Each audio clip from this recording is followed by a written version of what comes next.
Hi, I'm Kathy Chrysler, CMO of ValueSetters. And today we're joined by Chris Lustrino, CEO and founder of KingsCrowd, the world's first and only ratings and analytics platform for online private markets. Chris himself has done several successful raises on various platforms, and today we're going to ask him a few questions about raising capital and entrepreneurship. So, Chris, thank you so much for joining us today. My first question is, what advice do you have for CEOs who are deciding whether or not to raise funds through online private markets? Well, thanks for having me, Kathy. I'm really excited to be here. It's a great question, and it's something that I think a lot of founders need to really consider before making a decision on what avenue they decide to take. So from my own perspective and experience, there's two major ways that you can raise capital when you're starting a company, right? That's either through venture capital or these new online private markets.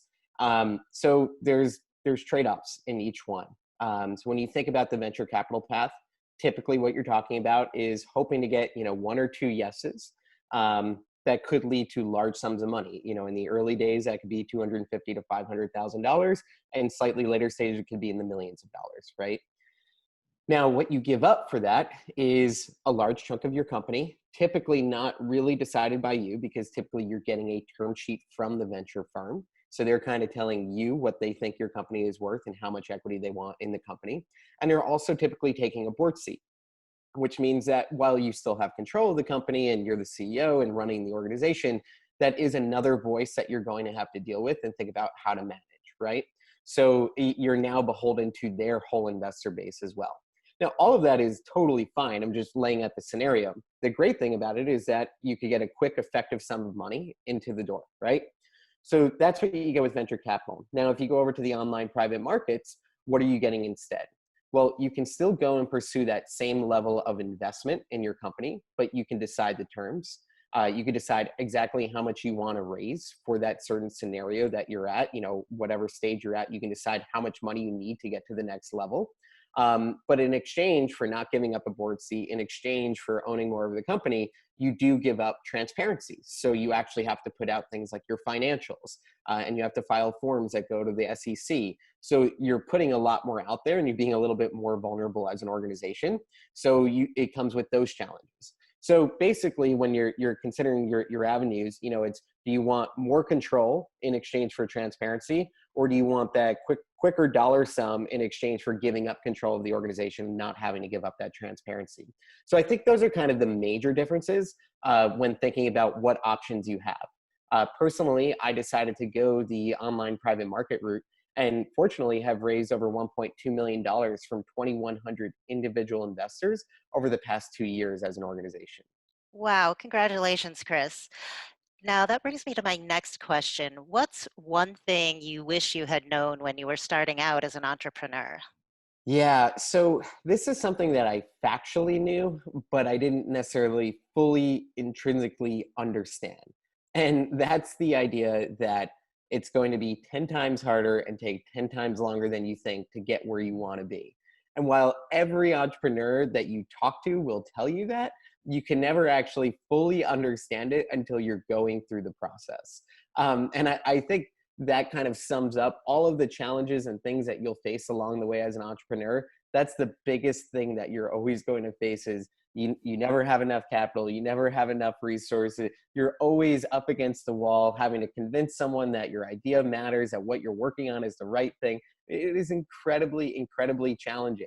And so to live that, to go through the experience of, getting tons of no's from investors, getting no's from partners, getting no's from potential customers, all of these things you're always having to deal with as a founder, while also managing expectations and recognizing that you're having success. And that could be a really hard thing to do. So it's not an easy journey. It's not one for those who don't have a strong stomach, and it's going to be really, really hard, but it's also one of the most rewarding things I've ever done in my life. That's an excellent point, and I've seen you in action working so hard, but my next question is, what qualities do you think a founder needs in order to be a successful business leader? So, it's interesting. We kind of look at it in two ways at KingsCrowd. So from a quantified measure basis, we think it's really important that you find a founder who has relevant industry experience, right? So I've actually seen more than a handful of founders who have gotten into things like real estate or healthcare, where they thought they could go and solve a problem they were passionate about, but they genuinely didn't understand the market and had never been in that industry. So coming into building a company with the correct relevant industry experience, I actually think is a really, really important thing. The other that is sometimes an indicator of success is having relevant founding experience, having built companies in that market before, or at least built companies. Because again, once you go through this process once or twice and know what it's like to found a company, you know that that person understands it, right? They're not just going to run away when the going gets tough, because they've been through it before and they know how the process goes, and they know that it's going to take a long time and be more painful, but they also know that they'll eventually get there because they've been there before. And they also know the right people, right? Once you start working with amazing people, with your CTO or your CMO or whoever it is, if you have a great experience working together, being able to bring that collaborative group back together who's already worked together is so incredibly powerful and valuable, because you spend a lot of time trying to find those exceptional people that you can work with and be on the same page with. So having relevant founding experience, I think, is really, really important. And then the other quantifiable measure we look at is, do you have any exits in your past? This is an indicator that you've been there, you've done that, and you've been able to succeed before. So those are the quantified measures, but then there's kind of the qualitative factors, right? Those things that make the founder exceptional. And they might not pop off the page when you first meet them, but when you talk to them, you're left going, oh my God, this person is amazing.